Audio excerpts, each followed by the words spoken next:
with Fairbairn Protocol H2H. Just want to go over something that I've been talking about a lot. I don't know how many people know it or don't know it or whatever, but it's not covered very often, and it's something that I believe exists when we discuss the Fairbairn methods. It's what I come to call passive defense. My first involvement with that concept came when I started exploring some conversation that he puts forward in Get Tough, where he quotes that you never do edge of hand with the palm up. And in the martial arts, there's a massive amount of use of palm up, edge of hand, or shuto, or whatever you want to call that. And so it became very curious to me, why would you exclude that? I mean, because they break bottles, they snap the necks off things, they knock people out with this, and all kinds of stuff, so why wouldn't you use it? So as I started to explore it, I started to go into the mechanics of it and all this type of thing. And that's where I live very much in the Fairbairn method, mostly within the actual techniques as opposed to historical and such. The thing that came to me quickly was that in order to do edge of hand, you have to lift your elbow up and you have to fire it out at some fashion. You know, now here I can do it like this, which, okay, fine, but this is normally where you see it coming in from the outside, and especially if they start putting power in that way. So this is what I'm referring to. This is this approach. So the minute I start to move my hands away from my body, two things happen. I start to become susceptible to joint manipulation. And the other thing that happens is I start to open my body up to targets, you know, liver, spleen, solar plexus, rib cage where there's no power, the line beneath where the cartilage begins, this type of thing. And the same thing with my head as well if I start. So if I reflect back upon, like for example, boxing, you'll see that they throw a punch, and the old timers especially would lift up their shoulder to drive in a right or a left, with the point being a straight punch.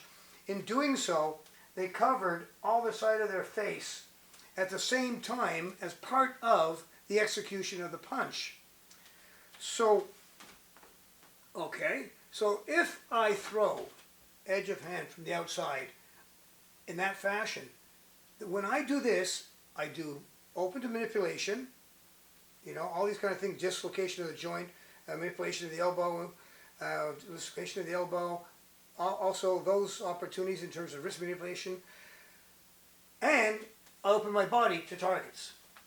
So as I move through the majority of the movement, I'm opened up throughout the majority of the movement.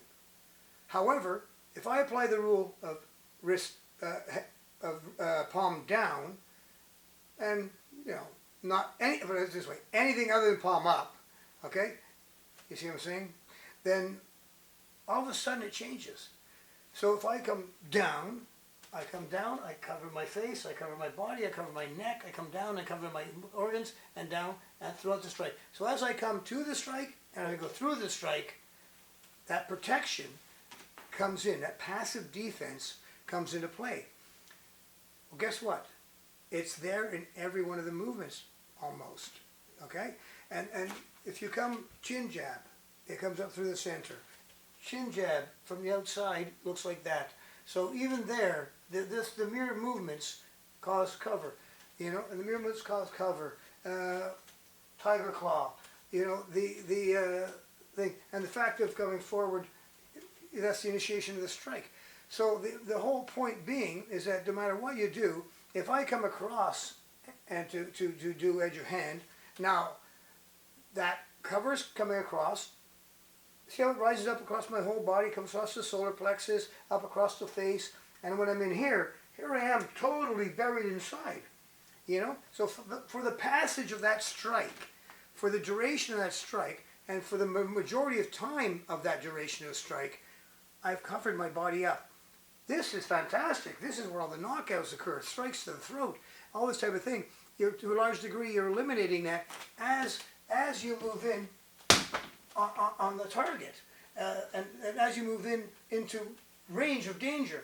If you're inside, you're staying in there the whole time, you know, with those situations, and you're coming up through the center, you know, and the outside it comes across. If you go to the lower body, you still do it because now like this type of thing. So now you're coming down here, but again, the hands move.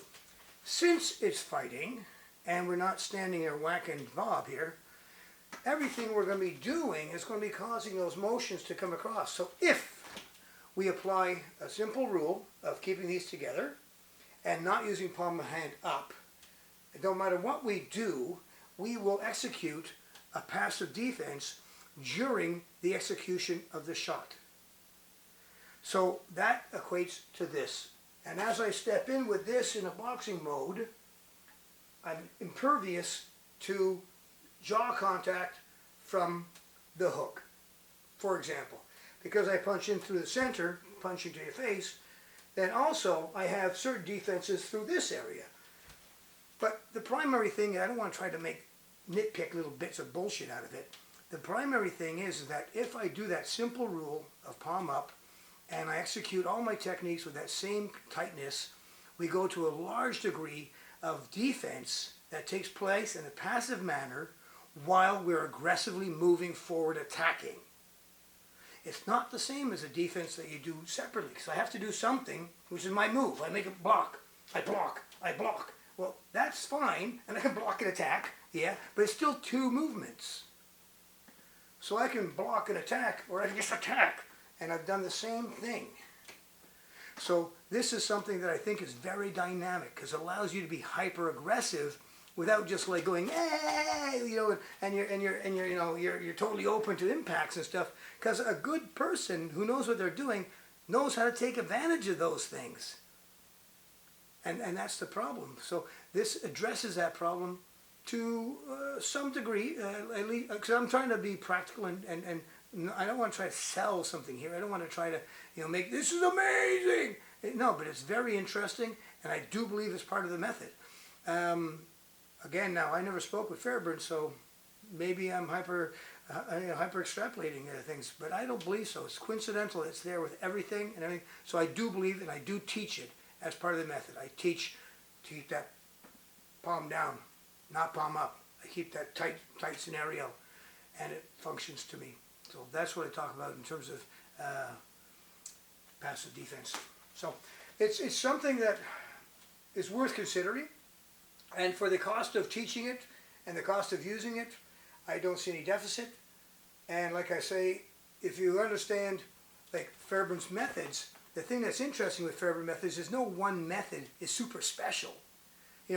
Chin jab, yeah, great. I mean, chin jab, uppercut, chin jabs aside, hook, they work on the dynamics of the rocking the brain and some of this. There's lots of stuff that does that, So the techniques, if you look at them individually, aren't that special. But if they work as a system, if they were calculated to work as a system, and part of that system could be this, for example, then that could be things that can make a system super dynamic, which the Fairbairn method is proven to be. So, is it a basket full of random techniques, or is it a system? That's the question that I approach, and I approach it over and over again. So, that's what I feel about that. So anyway, check it out, try it, see what you think about it, make your own opinion. Maybe you'll say I'm full of shit. Maybe you'll find I'm talking about something. That'll be your opinion. Have a great day.